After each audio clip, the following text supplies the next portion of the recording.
The station wasn't large, and it wasn't meant to be memorable. Albany Central Terminal was more like a long, tired sigh in the shape of a building. The bricks were faded, nearly orange, with moss climbing up the gutters like green regrets. Inside, it always smelled faintly of coal dust and rain, even on dry days. It was the kind of place that didn't expect anything extraordinary.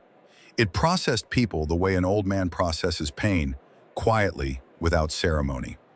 In the fall of 1956, Charles Granger had already worked there for 38 years. He wore the same gray uniform every day, polished the brass buttons by hand, and still believed in punctuality, even when the trains did not. People called him Charlie, and though they nodded politely, no one really knew him. He was the kind of man who'd memorized every schedule but never once shared a detail about his own life. That all changed on October 17th. The morning was quiet. A cold breeze slipped through the east door, rattling the edges of old posters. Charlie was sorting through the undeliverable mail, his unofficial job, one he took seriously. Most were advertisements or postcards that lost their way. But that day, something different fell out from the pile. A thin yellow envelope, no stamp, no return address, just a name written on the front in simple cursive. Anna. He opened it. Inside was a one-way train ticket to Albany Central, dated October 17, 1956, Platform 6, 6:20 p.m., and beneath the ticket a handwritten note. Anna, age 16, brown coat, please wait for her. Charlie didn't laugh, he didn't even blink. He simply folded the note, placed it inside his coat pocket, and said nothing. At 6:15 p.m. that evening, he walked onto Platform 6, holding a small sign he had made from a torn luggage tag. Anna, age 16. The train arrived on time. 7 passengers disembarked, an old woman with a cane, a soldier on leave, a couple holding hands, a boy with a suitcase too big for his arms, only not on the thing, but no girl in a brown coat, no one who matched the description. Charlie stayed until the train departed. The platform emptied. He turned, walked back inside, and resumed his shift. The next day he was there again. Same time, same sign.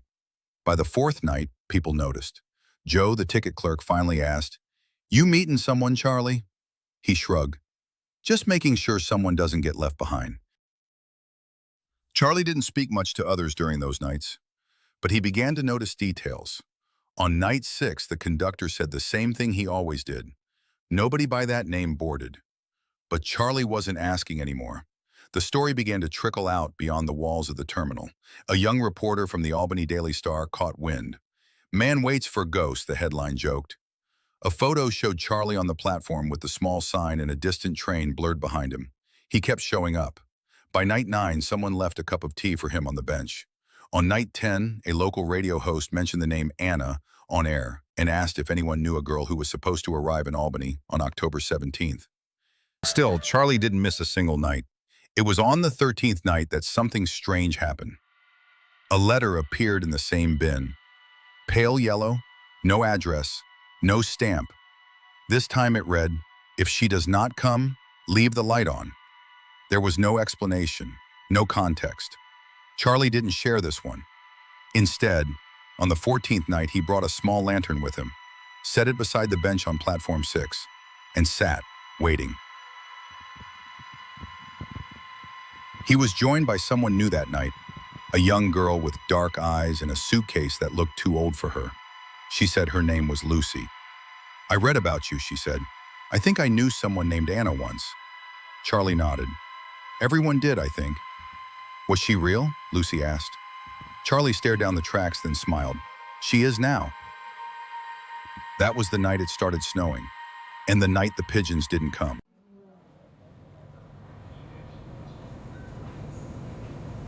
The next morning, there was no letter.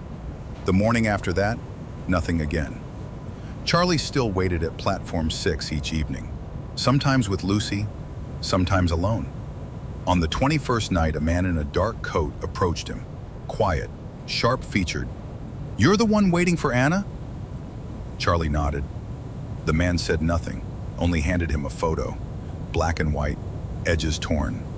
It showed a girl, maybe 16, standing near a tree line. In the corner, written in pencil, "Anna, September, 1954. "Where did you get this?" Charlie asked. "She used to live downstate. Vanished 2 years ago. No trace." Charlie stared at the photo for a long time. Then he placed it inside the pocket where the first letter had gone. He waited again the next night, and the next. The platform grew colder, but now there were always people there. A mother who once lost her child, a man searching for a brother from the war. Even the conductor began to nod toward Charlie, as if to say, maybe today. But Anna never arrived, and Charlie never stopped waiting. She never came, but she changed everything. Some voices are only heard through silence. Charles Granger, December 12th, 1956.